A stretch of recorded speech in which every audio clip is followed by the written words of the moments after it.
എല്ലാവർക്കും സ്വാഗതം. ഈ റിവ്യൂ ഇഷ്ടപ്പെടുവാണെങ്കിൽ ഒന്ന് ലൈക്ക് ചെയ്തും സബ്സ്ക്രൈബ് ചെയ്തും സപ്പോർട്ട് ചെയ്യണേ. അപ്പം മുത്തശ്ശൻ്റെ അടുത്ത് പിന്നെയും മുത്തശ്ശനെ ഒന്ന് ഇളക്കി വിടാൻ വേണ്ടി ശ്രമിക്കുന്നുണ്ട് ജലജ. എന്നാലും അമ്മ പോയത് ശരിയായില്ല. അതുപോലെ ആദർശ് ഈ വീട്ടിൽ നിന്ന് ഇറങ്ങിപ്പോയപ്പം പുറകെ പോയ ആളല്ലേ നയന. അങ്ങനെ നയനയും കൂടെ പോയ സ്ഥിതിക്ക് ഇവിടുന്ന് എല്ലാവരും പോകേണ്ട ഒരു ആവശ്യമില്ലായിരുന്നു. ഇതിപ്പോൾ അച്ഛനെ അവഹേളിക്കുന്നത് പോലെ ആയില്ലേ എന്നൊക്കെ പറഞ്ഞ് മുത്തശ്ശനെ ഒന്ന് എരിപിരി കയറ്റാൻ നോക്കുന്നുണ്ട്. അപ്പം മുത്തശ്ശൻ പറയുന്നുണ്ട്, നീ നിൻ്റെ കാര്യം നോക്ക്, ഇതിപ്പം അവരെന്നല്ല നിങ്ങൾ പോയാൽ എനിക്കൊരു കുഴപ്പമില്ല എന്ന് പറയുമ്പോൾ, അച്ഛനെ വിഷമിപ്പിച്ചിട്ട് ഞങ്ങൾ പോകത്തില്ല എന്ന് പറയും. അന്നേരം മുത്തശ്ശൻ പറയുന്നുണ്ട്, അതിന് നീയൊക്കെ പോയാൽ എനിക്ക് വിഷമമാണെന്ന് ആരാ പറഞ്ഞേ?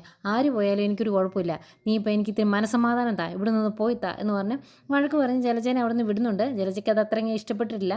മുത്തശ്ശനെ ഒന്ന് ഇളക്കി വിടാം നയനയ്ക്കും ആദർശനും എതിരെ എന്നാണ് വിചാരിച്ചത്. പക്ഷേ അത് കുറേ ശ്രമിച്ചിട്ട് നടക്കുന്നില്ല. ജലജ അങ്ങ് ഇറങ്ങിക്കഴിയുന്നേ മുത്തശ്ശൻ പിന്നെ ഫോൺ എടുത്തിട്ട് മുത്തശ്ശിക്ക് മെസ്സേജ് അയക്കുക, ഇതുവരെ ഒന്നും ആയില്ലേ, എന്താ വീഡിയോ കോൾ വിളിക്കാത്തേ എന്നൊക്കെ ചോദിച്ച്. അന്നേരം ഇത് കാണുന്ന ജലജ ഇനി മുത്തശ്ശന് ഈ വയസ്സാം കാലത്ത് വേറെ സെറ്റപ്പ് ഉണ്ടോ എന്ന് വരെ സംശയിക്കുന്നുണ്ട്. ഈ സമയം നയനയും അതുപോലെ ദേവയാനിയുടെ റൂമിലേക്ക് വരുമ്പോൾ മുത്തശ്ശി മെസ്സേജ് അയച്ചുകൊണ്ടിരിക്കുന്നത് കാണും. അന്നേരം മുത്തശ്ശി ആർക്കാ ഈ മെസ്സേജ് അയക്കുന്നത് എന്ന് ചോദിക്കുമ്പോൾ, എൻ്റെ അനിയത്തിയുടെ കൊച്ചുമകനാണ്, അവൻ ഈ ഫംഗ്ഷനൊക്കെ ഒന്ന് കാണണം എന്ന് പറഞ്ഞു, അതുകൊണ്ട് അവൻ മെസ്സേജ് അയക്കുവാണ് എന്നൊക്കെ പറയുന്നുണ്ട്. അതുപോലെ ചടങ്ങ് തുടങ്ങാറായി. അവിടെയുള്ള വിളക്കൊക്കെ എടുത്ത് വെക്കുകയും അത് കത്തിക്കുകയും ഒക്കെ ചെയ്യുവാണ് കനകയും നന്ദും കൂടി. ഇത് നോക്കി നിൽക്കുന്നുണ്ട് അനി പലതവണ നന്ദുവിൻ്റെ മുഖത്തേക്ക് നോക്കുന്നുണ്ട്. അപ്പോൾ അനിയുടെ മുഖത്തേക്ക് നന്ദു ഒന്ന് നോക്കുവാണെങ്കിൽ ഒരു സോറി പറയാം എന്നോർത്ത്. പക്ഷേ നന്ദു മൈൻഡ് ചെയ്യുന്ന പോലുമില്ല. കുറേ നേരം നോക്കി നിൽക്കുന്നതേക്കും അടുത്തേക്ക് അവന്തിക വരും. എന്നിട്ട് എന്താ ഈ ആലോചിച്ച് നിൽക്കുന്നത് എന്ന് ചോദിക്കുമ്പോൾ, അല്ല ഞാൻ ഈ അലങ്കാരങ്ങളൊക്കെ കാണുമായിരുന്നു എന്ന് പറയും. അന്നേരമാണ് കനക ശ്രദ്ധിക്കുന്നത് അനി അവിടെ നിൽക്കുന്നത്. അന്നേരം അങ്ങോട്ടും ഇങ്ങോട്ടും ഒരു നോട്ടമുണ്ട്. നന്ദുവിനെ നോക്കും, അത് കഴിഞ്ഞ് അനിയെ നോക്കും. എന്നിട്ട് നന്ദുവിനെ അകത്തേക്ക് പറഞ്ഞു വിടുവാണ്. നയനയുടെ അടുത്ത് പോയി, നയന റെഡിയായോ ഒന്ന് നോക്കുക എന്ന് പറഞ്ഞാൽ അങ്ങോട്ട് പറഞ്ഞു വിടുന്നു. അനി അവിടെ നിൽക്കുന്നതുകൊണ്ട് തന്നെയാണ്. അത് കഴിയുമ്പോഴേക്കും അങ്ങോട്ടേക്ക് ആദർശം അതുപോലെ ജയനൊക്കെ വരുന്നുണ്ട്. അന്നേരം അനാമിക ആദർശനോട് ചോദിക്കും, അനി ഇട്ടേക്കുന്ന ഡ്രസ്സ് എങ്ങനെയുണ്ടെന്ന്. അന്നേരം ഞാൻ വന്നപ്പോഴേ ശ്രദ്ധിച്ചായിരുന്നു, ഇവൻ്റെ ഈ ഡ്രസ്സൊക്കെ കണ്ടിട്ടുണ്ടെങ്കിൽ ഇവൻ്റെ ഫംഗ്ഷനാണ് ഇവിടെ നടക്കുന്നതെന്ന് തോന്നും എന്ന് പറയുമ്പം അവന്തിക പറയുന്നുണ്ട്, കണ്ടോ നല്ല ഡ്രസ്സല്ലേ, ഞാൻ മേടിച്ചു കൊടുത്തതാ, ഇതുപോലെ തന്നെ ഒരെണ്ണം കൂടി ഉണ്ട് എന്ന് പറയുമ്പോൾ, കുഴപ്പമില്ല നല്ല ഡ്രസ്സാണ് എന്ന് പറയുന്നു. അത് കഴിഞ്ഞ് അവന്തികയോട് ചോദിക്കുന്നുണ്ട്, നിൻ്റെ വിഷമമൊക്കെ മാറിയോ എന്ന്. അന്നേരം എന്ത് വിഷമോ ആദർശേട്ടാന്ന് ചോദിക്കുമ്പം, അല്ല നവീൻ നിന്നോട് വിവാഹം കഴിക്കാൻ താല്പര്യമില്ല എന്ന് പറഞ്ഞു കഴിഞ്ഞാൽ നിനക്ക് ഭയങ്കര വിഷമമായിരുന്നു എന്ന് ഞാൻ അറിഞ്ഞായിരുന്നു എന്ന് പറയും. അന്നേരം അതൊരു ദിവസത്തേക്ക് ഉള്ളായിരുന്നു, ഇപ്പോൾ പ്രശ്നമൊന്നുമില്ല എന്ന് പറയും. അന്നേരം ആദർശ് പറയുന്നുണ്ട്, ഞാൻ അത് കഴിഞ്ഞ് നവീനെ കണ്ടില്ല, വേണേ അവനെ കണ്ട് ഒന്ന് സംസാരിക്കാം എന്ന് പറയുമ്പോൾ, അതിനെ ഒന്ന് പ്രൊമോട്ട് ചെയ്യുക കേട്ടോ അനി, അത് നേരാ, നമുക്ക് വേണേൽ ഒന്ന് സംസാരിക്കാം, സംസാരിച്ചിട്ടുണ്ടെങ്കിൽ അവൻ സമ്മതിക്കും എന്നൊക്കെ പറഞ്ഞ് അനി അങ്ങനെ പറയുമ്പം അവന്തിക പറയും, അതിൻ്റെ ഒന്നും ആവശ്യമില്ലെന്നേ, അങ്ങേരുടെ മനസ്സിൽ വേറൊരു പെൺകുട്ടി ഉണ്ട് എന്നാണ് പറഞ്ഞത്, പിന്നെ നമ്മളത് പറഞ്ഞ് മാറ്റേണ്ട കാര്യമൊന്നുമില്ലല്ലോ, ഈ ലോകത്ത് ആ ഒരാൾ മാത്രമല്ലല്ലോ ആണായിട്ടുള്ളത്, വേറെയും ചെറുപ്പക്കാരില്ലേ എന്നിങ്ങനെ പറയുവാണ്. എന്നിട്ട് അനിയുടെ മുഖത്തേക്കൊക്കെ ഒന്ന് നോക്കും. അന്നേരം ആദർശ് പറയും, ഏതായാലും പെൺകുട്ടികൾ ഇങ്ങനെ വേണം, ഒരു പ്രശ്നം ഉണ്ടാകുമ്പോൾ അതിനകത്ത് തളർന്നു പോകരുത്, നിനക്ക് അതിൽ നല്ല ഒരാളെ ഞങ്ങൾ കണ്ടെത്തി തരും എന്നൊക്കെ പറയുവാണേ. പിന്നീട് ഫംഗ്ഷൻ തുടങ്ങാറായി. നയന വരുന്നുണ്ട്. നയന വന്നിരുന്ന് കഴിയുമ്പോഴൊക്കെ മുത്തശ്ശി ഫോണിൽ എപ്പോഴും നോക്കിക്കൊണ്ടിരിക്കുവാണ്. ഇനി വീഡിയോ കോൾ ചെയ്യുന്നത് മറന്നു പോയാലോ എന്നോർത്താണ്. അതുകൊണ്ട് മുത്തശ്ശിനെ അവരിടയ്ക്ക് കളിയാക്കുന്നുമുണ്ട്. ഏതായാലും ഫംഗ്ഷൻ തുടങ്ങി. മുത്തശ്ശി നയനയുടെ കഴുത്തെ മാല ഇട്ട് കൊടുക്കുന്നു. അത് കഴിഞ്ഞ് എല്ലാവരും മാലയൊക്കെ ഇട്ട് കൊടുക്കുന്നുണ്ട്. എല്ലാം വലിയ വലിയ മാലകളാണ്. അതുപോലെ മുത്തശ്ശി ഇടാൻ ചെല്ലുമ്പം ആദർശ് തന്നെ പറയുന്നുണ്ട്, ഇത്രയും കനമുള്ളതൊന്നും വേണ്ടായിരുന്നു എന്ന്. അന്നേരം മുത്തശ്ശി പറയും, ഈ ഒരു ഫംഗ്ഷന് വേണ്ടി ഞാൻ ഇവൾക്ക് മോൾക്ക് വേണ്ടി മേടിച്ചതാണ്, ഈ സമയത്ത് എത്ര കൊടുത്താലും എനിക്ക് മതിയാകിയല്ല എന്നൊക്കെ മുത്തശ്ശി പറയുന്നുണ്ട്. ഏതായാലും ചടങ്ങുകളൊക്കെ നടന്നുകൊണ്ടിരിക്കുന്നു. അതിനിടയ്ക്ക് മുത്തശ്ശി വീഡിയോ കോൾ എങ്ങനെയാണ് തപ്പുന്നുണ്ട്. അന്നേരം അമ്മ ഇത് എന്നാ നോക്കിക്കൊണ്ടിരിക്കുക, അമ്മയല്ലേ ഇവൾക്ക് ആദ്യം മധുരം കൊടുക്കേണ്ടതെന്ന് ചോദിക്കും.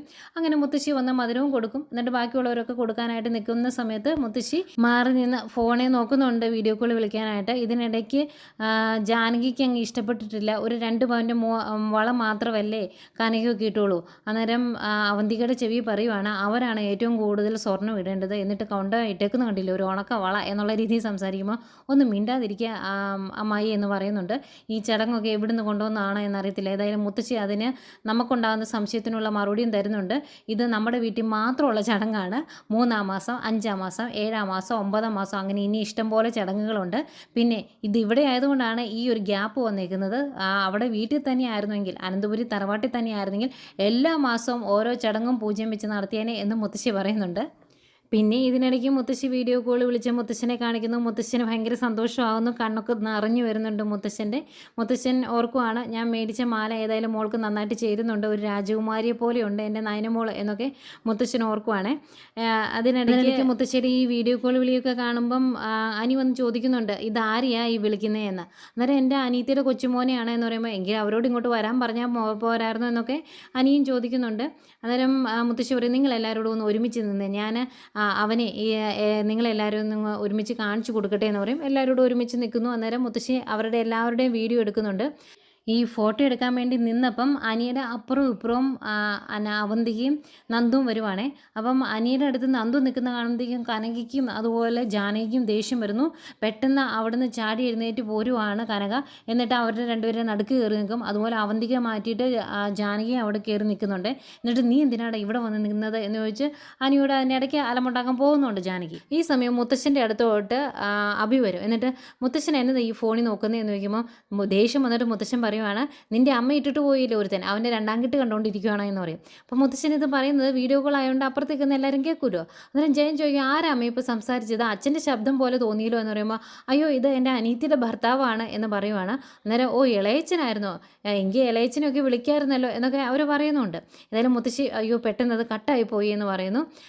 ഈ സമയം ഇവിടെ മുത്തശ്ശനോട് അഭി വർത്താനമൊക്കെ പറയുന്നുണ്ട്. മുത്തശ്ശൻ തന്നെ ഇരിക്കുവാണല്ലോ എന്നോർത്ത് ഞാൻ വന്നതെന്ന് പറയുമ്പോൾ, ഞാൻ തന്നെ ഇരിക്കുവാണ് എന്നോർത്ത് നീ എൻ്റെ അടുത്തോട്ട് വരേണ്ട കാര്യമില്ല, നിന്നെ കാണുമ്പോൾ എനിക്ക് പ്രഷർ കയറും, നീ എന്തൊക്കെയോ നുണ പറഞ്ഞ് ഒരുത്തിയെ അടക്കി നിർത്തി എന്ന് കരുതി അത് എല്ലാ കാലവും സംഭവിക്കുമെന്ന് നീ കരുതണ്ട എന്നൊക്കെ പറയുമ്പോൾ, എൻ്റെ മുത്തശ്ശ ഞാൻ കഷ്ടി ഒന്ന് രക്ഷപ്പെട്ടതേ ഉള്ളൂ എന്നൊക്കെ പറയുമ്പോൾ, നീ എൻ്റെ മുന്നിൽ നിന്ന് പോകും അല്ലെങ്കിൽ എനിക്ക് പ്രഷർ കൂടും എന്ന് പറഞ്ഞ് ദേഷ്യപ്പെടുവാണ്. അന്നേരം അവിടെ നിന്ന് പോരും അഭി. എന്നിട്ട് തിരിഞ്ഞു നോക്കുമ്പോഴും മുത്തശ്ശൻ ഭയങ്കര ദേഷ്യത്തിലിരിക്കുവാണ്. അഭി അങ്ങ് പോയി കഴിഞ്ഞ് ഫോൺ എടുത്ത് നോക്കുമ്പോഴേക്കും ഫോണിൽ ആ കോള് കട്ടായി പോയി. അന്നേരം എരണം കെട്ടവൻ അവൻ ഗ്രഹണ സമയത്ത് കയറി വന്നേക്കുന്നു എന്നൊക്കെ പറഞ്ഞ് മുത്തശ്ശൻ അങ്ങ് ദേഷ്യം വരുന്നുണ്ട്. അതുപോലെ ഇവിടെ അനിയുടെ പുറകെ നടക്കുവാണ് ജാനകി. അനി ഫോട്ടോ എടുക്കുന്നതിനൊക്കെ കുറ്റപ്പെടുത്തലും ഒക്കെ ഉണ്ട്. അതുപോലെ നന്ദുവിൻ്റെ പുറകെ കനകയുണ്ട്. അനിയും നന്ദുവും കൂടെ അടുത്ത് കാണുകയോ സംസാരിക്കുകയോ ഒന്നും ചെയ്യാതിരിക്കാൻ വേണ്ടി കനക നന്ദുവിനെയും കൂട്ടി അപ്പുറത്തേക്ക് അടുക്കള ഭാഗത്തേക്ക് പോകുന്നുണ്ട്. ഞങ്ങൾ ഭക്ഷണമൊക്കെ എടുത്ത് വെക്കട്ടെ നോക്കട്ടെ എന്നൊക്കെ പറഞ്ഞ് അങ്ങനെ അവരുടെ ഇടയ്ക്ക് കിടന്ന് രണ്ടമ്മമാരും കഷ്ടപ്പെടുന്നതൊക്കെ കാണിച്ചുകൊണ്ട് ഇന്നത്തെ കഥ അവസാനിക്കുന്നു.